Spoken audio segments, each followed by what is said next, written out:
Hey man, thanks for coming along. No worries, mate. Yeah, we're up 2-1. Here we go. All right. First ice hockey game. You been nervous? Have you been on yet? No, not yet. I'm just about to go on. It's gonna be awesome. All right. Oh, I'm up. Wish me luck. You. Yep. Puck. Yeah. Got it. Oh my god. Oh, wait. Are you alright, mate? Jeez. Oh. Wait, are you okay? Yeah. How many fingers am I holding up? 2, man. Oh, you don't feel concussed or anything? No, just winded. Oh, fuck. You sure?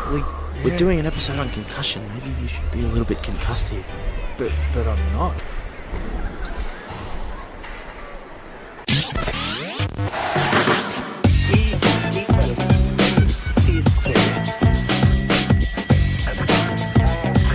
How hard this was to research and try and sound genuinely like I was doing work?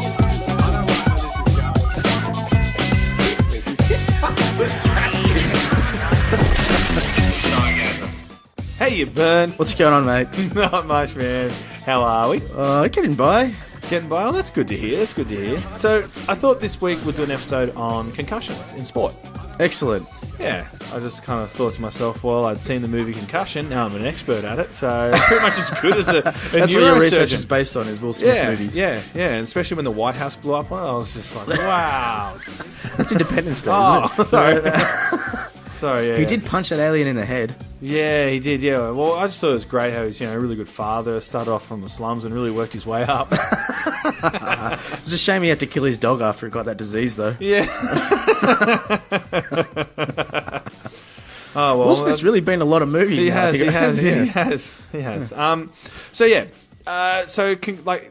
Head trauma in sport. It's obviously a big thing at the moment. There's a lot of recent research that has shed some light or attempted to shed some light on, on what concussions, what the role that they play long term, what are some of the issues. And so I thought, well, this is a really good episode because there's a lot of, at the moment, with the NFL acknowledging, the potential for many kind of degenerative brain diseases and stuff like that. And as well, you've got other organizations kind of almost denying it. Yeah? Yeah, well, the NHL, they're kind of still up in the air about it. And when I first saw it, I was like, you bastards, We'll see what happens when we look at the research. But in Australia, we've got rugby, which is one of the most concussive sports. Yeah, you're definitely getting hit in the head a lot playing that sport. Yeah, I was even looking at a study and it said that, if you play 25 games of rugby in one season, you are more likely than not to have suffered a concussion. Wow. Yeah. So you're getting, so out of 25 games, you go past the 50% chance of concussion. It's nuts. Holy shit. There's even studies that, I think it was the 2014 to 2015 season at rugby, and they actually found that there's an average of 1.2 concussions per game. So the 2015 to 2016 rugby season, according to Isabel Moore, who's a lecturer in sports medicine and biomechanics at Cardiff Metropolitan University, she said that in the 2015-2016 rugby season, a concussion occurred every 1.2 games. That's good. 1.2 games. Wow. What kind of odds you get at the TAB betting on the rugby for a concussion then? Yeah, and we're going to go into some things today. We're going to have a look at, what are the long-term effects of concussions? Who's more susceptible to concussions? How do we, what is a concussion like? So what is a concussion really? So really, so I'll start with a head injury in sport. Okay, so what they call a traumatic brain injury. So there's different kind of categories of it, right? TBI, right? Yeah, TBI. So according to the American Association of Neurosurgeons, all right. Although sports injuries can rarely contribute to fatalities, the leading cause of death from sports-related injuries is TBI, or traumatic brain injury. I just made up TBI. That's actually a thing? Yeah, TBI. Yeah, it's called TBI. Right. Good. Mate, it's traumatic brain injury. It's call it TBI. They could have called it an actual acronym or something. That would be good. TIB, TIB. TIB, yeah. I got a bit of a TIB. Traumatic injury brain. Yeah. That's the thing. Yeah, okay. Run by people who suffer TBI. So, anyway, So they reckon that sports and recreational activities contribute to about 21% of all TBI amongst American children and adolescents. Wow. So about 1 in 5 TBI, so traumatic brain injuries, is caused by sport. Wow, okay. Yeah, so those kids just can't take a head knock, apparently. Yeah, no, yeah. Thin-skulled little glass jaws. Yeah, well, I'll go into what happens with kids and stuff like that as well. So, all right, so what is a traumatic brain injury? So it's defined, this is according to the American Association of Neurosurgeons, it's defined as a blow or a jolt to the head or penetrating head injury. Yes, penetrating head injury that disrupts the normal functioning of the brain. TBI can result when the head suddenly and violently hits an object or when an object pierces the skull and enters the brain tissue. Oh, hectic. So there's different categories, right? You don't get like a pole through your head, but I think I'm concussed. There's yeah. So the symptoms can be classified as mild, moderate, and severe. Mild cases, so mild traumatic brain injury, or they call it MTBI. You could have come up with that one too, Byrne, I know. May result in brief change in mental state or consciousness, while severe cases may result in extended periods of unconsciousness, coma, or even death. All right. So primarily, what do you think of when you hear of TBI? So what's the most common brain injury that you hear of? Oh, like in sport or just in general? Sport. Oh, in sport. It's surely some sort of head clash or, collision sport. Yeah, so but what would be the most common kind of definition of a brain injury? What do people go, I've been hit? What? Oh, concussion, yeah, for concussion, sure. Okay. Absolutely. You hear about that through the American football. It's a big deal. Obviously, you mentioned the rugby before. Yep. Rising popularity of MMA and those sort of martial arts. You hear about concussions and stuff all the time. Yep. It's been all over the news a lot recently. It has been, because there's more and more research kind of shedding light on this, and we'll get into that. There's some new laws in the Rugby League, I believe, to deal with concussion as well. Even with juniors playing soccer in Australia, where you can have, where they're not allowed to head the ball under a certain age. Really? Yes. Oh, God, softies. I know, and we wonder why we can't even make it to the next round of the World Cup. Yeah. So concussions, all right, they're just a subset of a TBI. Okay, so there's different TBIs. Primarily what we're going to look at is we're going to look at concussions, and we'll go into a couple of other things too. But concussions may be caused by obviously a direct blow to the head, face, or neck, or elsewhere in the body. Okay, with an impulsive You can get force. a concussion from somewhere not getting hit in the head? Yeah, well, if they get an impulsive force transmitted to the head. So if I kick your ass hard enough, you can get concussed? Yeah, or if you kind of... Right up the spine. Yeah, apparently. Oh, we are experimenting later. Well, if you think about it, like if you get shoulder charged and stuff, like sometimes players can get knocked down in rugby just by getting shoulder charged. Yeah, and they're a bit loose, not ready for it. Yeah, so that can cause, just difference in blood flow, I don't know, or just the way that even the brain moves. Wow. So concussion typically results in a rapid onset of short-lived impairment of neurological functions that resolve spontaneously. However, in some cases, symptoms and signs may evolve over a number of minutes to hours. So we had a famous NRL player, Fatty Vaughan, who fell off the back of a truck, and then there was all these issues. He was fine. He got up. He was fine. But then all of a sudden, a few hours later, so that's why they say, keep monitoring people who have been hit quite hard. Yeah. Because you don't know, the onset might be hours later when they're driving home, for example. Okay. So concussion may result in a neuropathological changes, but the acute clinical symptoms largely reflect a functional disturbance rather than a structural injury. And as such, no abnormality is seen on standard structural neuroimaging studies.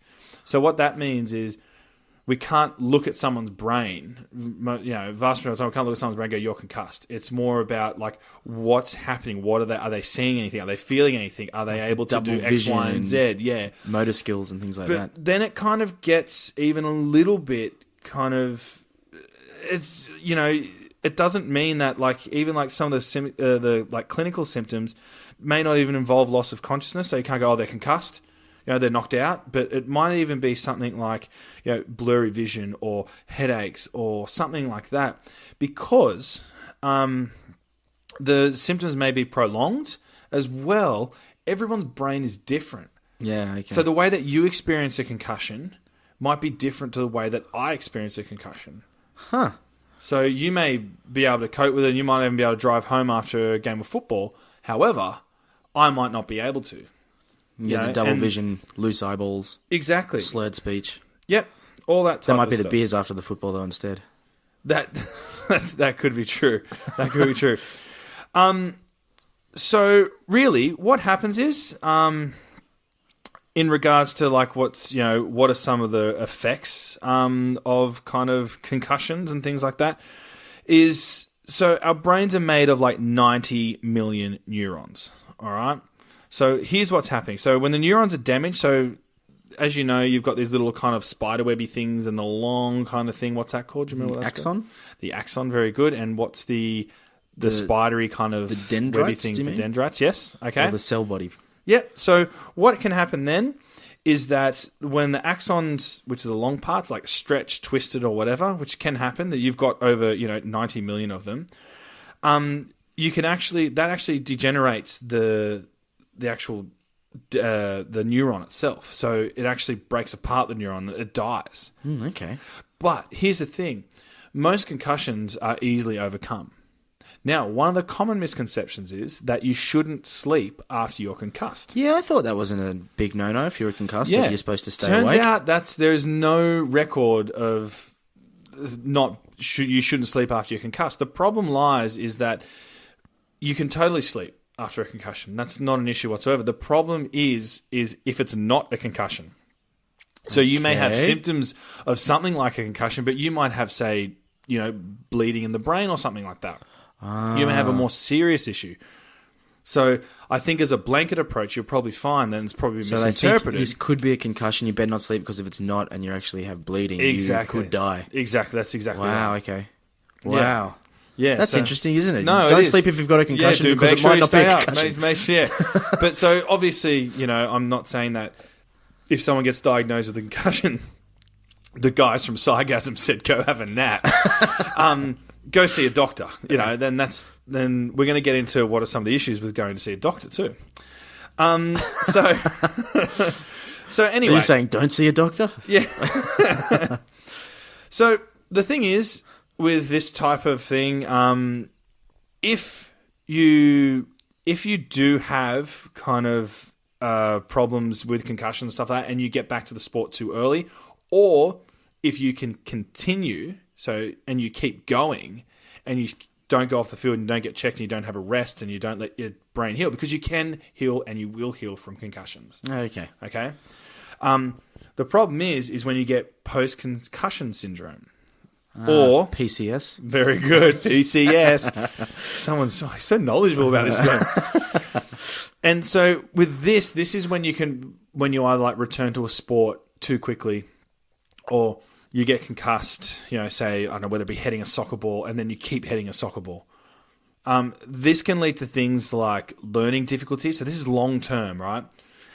Learning difficulties, headaches, relationship issues, and this can occur even after you play, even just a few minutes after your concussion. Okay. If you can continue... So you should just go off. If you think you're concussed. If you think you're concussed or you're worried about yourself being concussed, just go off the field, the rink, the court, whatever. Don't continue. How many names do we have for fields in sports? I don't know. There's quite a few, isn't there? Yeah. Rink, pitch. Field, obviously. Field, octagon. Track, I don't know. It's track. Track. I don't know. Some other Arena. Ones. Arena, yeah. The Pain Dome. All right. Court.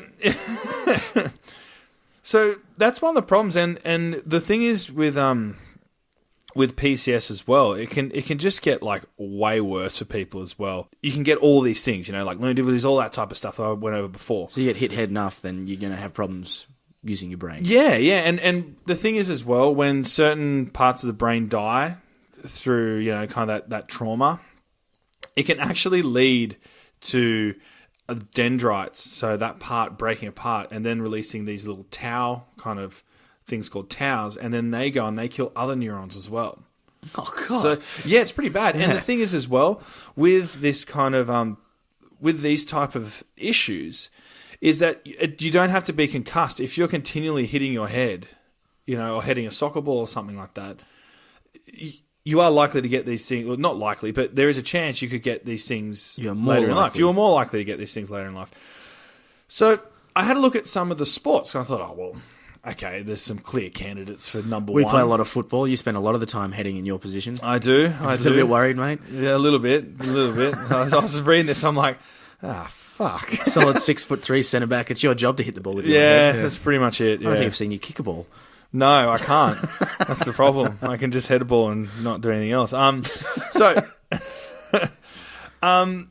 according to the data emerging from the US by the CPSC, they've found that there was an estimated 446,788 sports-related head injuries treated. There was an estimated value, was it? Just wait a sec, mate. Okay? That's a very precise estimation. I'm about to explain why, champ. All right? Can you just stop fucking interrupting? So, almost 500,000 treated US hospital emergency rooms in 2009. Now, I'll go through... the problem is with a lot of these is that they reckon... So, reported incidents, okay, is known to be significantly underreported. Okay.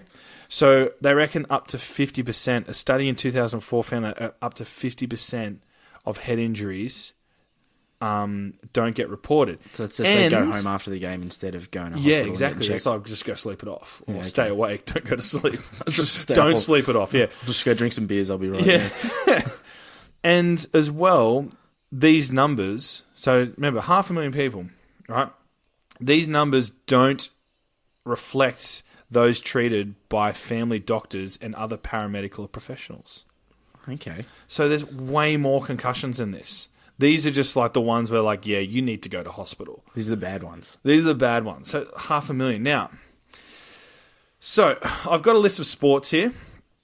Okay, and what I've got here is a list of the most, okay, the sports responsible for the most head injuries. Okay, so the most traumatic injuries to the head. Okay, so most head knocks that end up going to hospital. Yeah. Okay. All right. So I'll start from, what's that, 2, 4, 6. I'll start, okay, so we're going for the top 8. The top 8. The top 8. In number 8. The countdown of most injuries. Yeah. For head injuries, skateboarding and scooters. Oh, that's clearly someone not wearing a helmet. Scooters. Who rides a scooter? Who's fallen off a scooter? You can literally have your hands on it. They account for kids in half pipes. Just over 23,000. Soccer, 24,000. Okay. Is that heading the ball or is it like a stray elbow here and there? Oh, it could be anything. Just anything. Yeah, yep. Okay. Powered recreational vehicles. So dune buggies, go-karts, mini bikes, off-roads, all that type of stuff. That 26,500 approximately. That sounds about right. I've been Water to a couple sports, of golf courts. Diving, scuba diving, surfing, swimming, water polo, water skiing, water tubing, all that type of stuff. So are they getting hit by their device? Or Yeah, I find that weird device. that you're getting a head injury by falling into water. Oh, no. Well, if you're jet skiing or something, you hit the water hard. That's true. You're fucked. That's true. That accounts for just under 29,000. Basketball, 34,692. It's gone up this year after the Australian Boomers versus Philippines. That's true. Baseball and softball account for almost 38,500. Wow. Football, so this is NFL or gridiron. That accounts for almost 47,000. But they've got such thick helmets. I know, but it's just the once brain again, slosh. Yeah, but once again, it's not so much it protects your skull and stuff like that, but it's that sudden jolting of the brain. That's what it, Like a whiplash of your brain. You've literally got some 6'4" dude running at you, possibly on steroids because they're not very strict on that sport. Like literally trying to headbutt you. Yeah. So, and the harder they headbutt you, the stronger they are, and the more they're likely to get further caught your up brain in the next goes. play. Yeah, and then this shocked me. This one shocked me. I was like, so what are we up to? I've lost count. We're at number 1. We're at number 1 now? Number 1, okay. Number 1. I would have thought gridiron was up there at number 1. This one is almost double. Really? Yes, double football head injuries. At 85,389. It's boxing, it's fighting or something. No, not in the US. Cycling. Cycling, yeah. Who's not wearing their helmet? Mate, I'm just saying. So these people just falling off their bikes? Must be, or getting hit by cars, or... Geez, cycling, I would not have picked that, hey? Yeah, and that is also the case in children 14 years and younger, cycling is almost, again, double what football is. Wow. But once again, keep in mind, though, this is what we need to be careful of, right? When looking at this type of data, is more people ride a bike than play football. More people can ride a bike. So this is strict numbers. This is just strict numbers. Yeah, it'd be interesting to see the per capita analysis. But these are just the cases of, look, here's what it is. Okay. Football came in second, baseball and softball, basketball, skateboard, scooters, water sports, and then soccer. Wow. So they're quite similar. Now, one of the problems is, especially with kids, that they're more prone to getting a concussion. Yeah. They take longer to recover as well. That requires more time to recover, and so you need to be very careful when a child gets a concussion, because it takes them. They're going to be out of the game longer, and they're more prone to concussions. And the thing is, as well, with concussions, is that you are more prone to have a second concussion once you've already been concussed if you don't rest enough. Oh, okay. So it's all that type of stuff. Now, one of the big things at the moment is CTE. So it's chronic traumatic encephalopathy, okay, or CTE. Yeah, I would go with CTE as well. Yeah, so clever. This is like coming to headlines a lot recently, especially with the NFL, NHL, Will Smith's movie Concussion, which is a lot of what this research is based on. No, I'm kidding. But a lot of it has to do with long-term exposure. So what CTE is? CTE is this degenerative disease of the brain. Okay? So what that means is that it's a disease where the brain just slowly dies, and it starts affecting people, your lack of sleep and all this type of stuff. They're very concerned about at the moment because they're finding it in a lot of sports stars. Okay? And what I found really interesting, and I couldn't wait to tell you today, is... Well, you could apparently, at least 20-odd minutes. I thought it adds to the suspense of the episode, is just what the research says about the relationship between CTE and ongoing concussions and stuff like that, number of concussions. The problem is that we don't know. Really?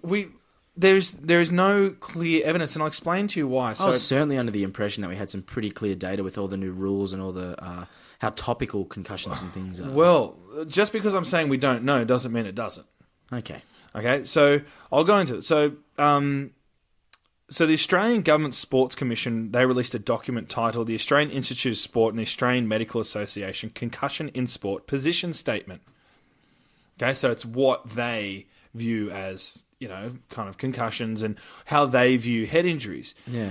And so one of the problems is, one of the long-term consequences, this is one of the concerns from both sides, everyone's concerned about this. There is a concern about the potential long-term consequences of concussion, and this is what they think. Get this, there is currently no reliable evidence clearly linking sport-related concussions with chronic traumatic encephalopathy, or CTE. The evidence purporting to show a link between sport-related concussions and CTE consists of case reports, case series, so that's following similar athletes in similar situations, and retrospective analysis. Due to the nature of the studies and the reliance on retired athletes volunteering for an autopsy diagnosis, there is significant selection bias in many of the reported cases. The studies to date have not adequately controlled for the potential contribution of confounding variables such as alcohol abuse, drug abuse, genetic predisposition, and psychiatric illness. Wow, that's interesting, isn't it? It is really interesting because So if you think you've been knocked around the brain, you're more likely to have a look at my brain, use it for science. Well, yeah, and the samples they're getting from these biopsies and stuff like that, autopsies I should say as well, are that, we're getting it, but really the sample size is athletes. It's not general people just about. So it is... we still need to collect more data on it. Yeah, okay. And I really like that because I think that's a really good thing because they're saying, let's not, yes, it does cause this, yes, it does cause this. They're not saying it doesn't.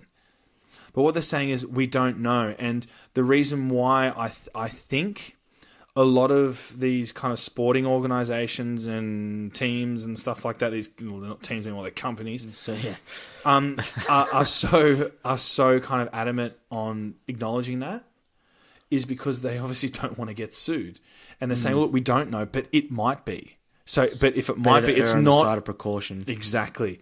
And as well, any potential legal costs later on if they're kind of erring on the side of caution. Yeah, if they stop taking care of potential brain trauma and then some athlete and it comes out later that there is a strong link, then all of a sudden they go, you didn't do anything to protect us, you owe us money because we can't look after ourselves anymore, we're developing Alzheimer's and what have you now. That's exactly right. That's exactly right. So one of the ways, a huge payout too. Imagine if they found out a link and then people in their 40s and 50s were getting early onset dementia. Well, at the end of the day, though, they really would only be really liable if they knew about it and they didn't do anything. Yeah, you know, hence why oil companies now are acknowledging climate change, and why the smoking companies are now saying, "Oh yeah, smoking causes cancer." Yep. Yeah, because they know. It's okay. They put a warning on the pack. Yeah, they put a warning on the pack. I'm not going to. It's all right. I feel much safer. So I'll just want to go through an example of a study in 2017 because I was looking and you read articles and they say, you know, NFL acknowledges, you know, continued, you know, head traumas cause, you know, CTE and all that type of stuff. And there was such a mix of information out there and I left really confused. I thought it did. And I love, and like you, where I love when you get kind of your own, you know, preconceived notions just going, no, sorry, you're not right, you're not wrong, we just don't know. And I love that, and that's what I found with this. Just to be clear to listeners as well, I'm not saying that this doesn't cause that. Okay. I'm just saying that what the scientific evidence says is we do not have enough conclusive evidence to link these two things, to definitively link these two things together. Yeah, I do quite enjoy that. There's got to be more research in there, throw some more money at it, get some more scientists involved. Exactly, get more science involved, get more samples. You know, I wouldn't have a problem donating my body to scientific research. No, I think that'd be a really good thing. Maybe the people researching me might have a problem, but I certainly wouldn't. No, I wouldn't either. I wouldn't. I know Nicky Six from Motley Crue has a thing on his big toe. It says "Place tag here," which is kind of cool. So I came across a study in 2017, and it was published in the British Journal of Sports Medicine, and it's titled "A Systematic Review of Potential Long-Term Effects of Sport-Related Concussions." I chose this study to just read a little abstract from it and a little bit of stuff about, just a brief abstract about what the study was about, because this illustrates my point. Okay, so where are we? Okay, so study selection, so original research, right? So this is what they found. Okay, yeah, this is what we're going to do. So this is how they selected the studies. It was a review, by the way. It was a review of over like 1,000 papers. Okay, so that's research good. papers, meta-analysis or something. Yeah, but it only got to actually. I'll explain. It only got 97 reviews. So it only got down because of the criteria, the selection criteria. Okay. So went through 1,000 paper and cut it down to 97. Something like that, around 90 papers. Okay. Yeah, a bit over 90. So study selection, original research. Okay. Incidence, risk factors, or causation to long-term mental health or neurological problems. Individuals who have suffered a concussion, retired athletes as subjects, and possible long-term, sequelae defined as greater than 10 years after the injury. Data extraction, okay, study population. So this is the data extraction. So study population, exposure, outcome measures, clinical data, neurological examinations, finding, cognitive assessment, neuroimaging findings, and neuropathology results. Risk of bias and level of evidence were evaluated by 2 authors. So these are the things, these are the criteria that they had to match. a whole lot of different things, really. They had to look at all these different things, like, you know, things like, you know, as I said before, you know, clinical data, you know, the study population, you know, the findings of neurological examinations. Now, what their brains actually look like, all that kind of stuff. So the problem is that, so they got all these studies, and by the time they said, okay, we need to have a fair test, this literature review went from over 1,000 studies to just under 100. So that means like almost less than 1 in 10 papers were actually used in this because they matched a fair criteria. This is one of the problems. And here is... So there is no sort of real standard methodology for assessing. So here's a summary of their results. This is what the authors wrote.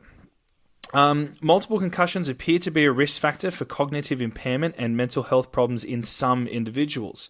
More research is needed to better understand the prevalence of chronic traumatic encephalopathy and other neurological conditions and diseases, and the extent to which they are related to concussions and or repetitive neurotrauma sustained in sport. So once again, they've come out and they've said, look, there needs to be more research in this. It appears that it may. In this early stage, we think it might be something to look at, but more research needs to be done.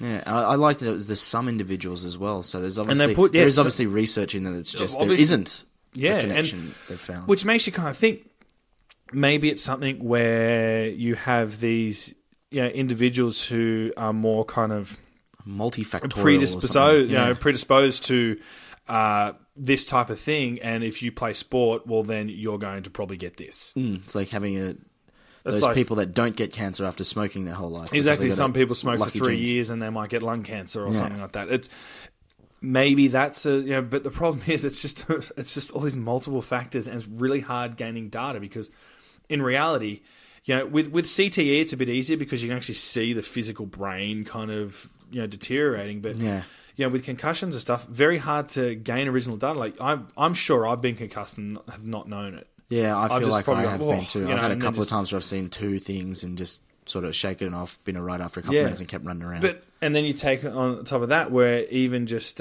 stuff that doesn't cause concussions, but long-term kind of that impact on the head can actually also lead to a variety of different things as well. So there's a range of different things that one needs to look at when we're looking at head trauma. Now, I'm going to make myself clear, and I've gone over 100 times, but I'm not saying that it doesn't lead to head trauma. I'm saying we don't know. Is this our insurance policy? That's what I keep saying. This is our insurance policy because, but... So, do you feel like you've learned a bit today, Byrne? I do. I feel like I've been hit in the head with some information. Oh, God, yeah. So... anyway, if you've got any questions or you come across any studies that, larger studies or anything like that, please send them through to us. We love reading. We love when we get studies that address our misconceptions and say something we've discussed in an episode. We love being proven wrong. Please don't send us YouTube clips to try and... Oh, my gosh, no. That's... Like, we might watch them, but most of the time we won't. No. It has to have a sassy title, though. Yeah. Yeah. Like Man Eats Live Frog or something like that. Yeah, that's right. Monkey masturbates with toad. Oh, that's a great video. All right, so thank you very much, everyone, for tuning in again to Sci-gasm Podcast. We really appreciate all the listens, all the likes, and all the lovely letters we receive from you guys as well. And the hate mail. We do like that too. And the hate mail, yeah. So if you've got a problem with something we've done, then please send us a hate mail. I'm sure we would love to respond to you. We get a good laugh out of them. If you'd like to leave us a review on iTunes, make sure there's no hate in it, though. Yes, please help us out. Leave a review on iTunes. Although you may think to yourself, what's little old me going to do to leave a review for Sci-gasm? Surely they won't mind. They won't care about little old me. It all makes a difference, guys. So we care about each and every one of you. We care about each and every one of you. And we love when we get messages from you guys, asking us questions and stuff like that, or even people making fun of us. We love it. So thanks very much, guys, for tuning in. And you become a Patreon at patreon.com/Sci-gasm podcast. Bye. Bye.